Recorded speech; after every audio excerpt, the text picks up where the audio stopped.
అని అంటున్నారు. ఇంత దరిద్రంగా ఇట్లా కూడా ఉంటారా అనేది చూడాలంటే ఆయన్నే పవన్ కళ్యాణ్ గారిని చూస్తే కనపడుతుంది. అందుకోసమే మీరు గమనిస్తే పార్టీ స్ట్రక్చరు ఏర్పాటు చేసుకోవడానికి కానీ 175 నియోజకవర్గాల్లో ఒక ఇన్ఛార్జిని పెట్టుకునే ప్రయత్నం కానీ అలాగే పార్టీ తరఫున కింద కమిటీలు వేయడం కానీ ఎందుకు చేయలేదంటే రేపు డిమాండ్ పెరుగుతుంది, చంద్రబాబు నాయుడుకి ఇబ్బంది కలుగుతుందని జస్ట్ ఊరికే పార్టీ పేరు గాజు గ్లాస్ గుర్తు ఈ రెండు పెట్టుకున్నాడు.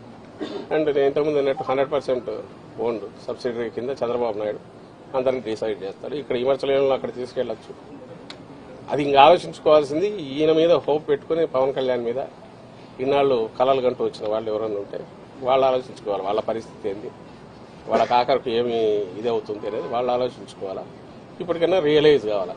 అంటే ఇలాంటి చంద్రబాబు నాయుడుకు లేకపోవడం 175 స్థానాల్లో ఇన్నాళ్లు అధికారంలో ఉన్న తెలుగుదేశం పార్టీ 175 స్థానాలకు అభ్యర్థులను డిక్లేర్ చేయలేకపోవడం,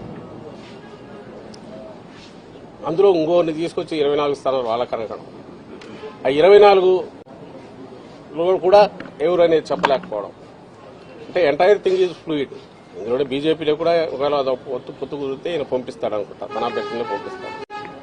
సో మాస్టర్ ప్లానింగ్ ఆయన చేస్తాడు, దాని నుంచి దీని నుంచి అనేది ఆయన.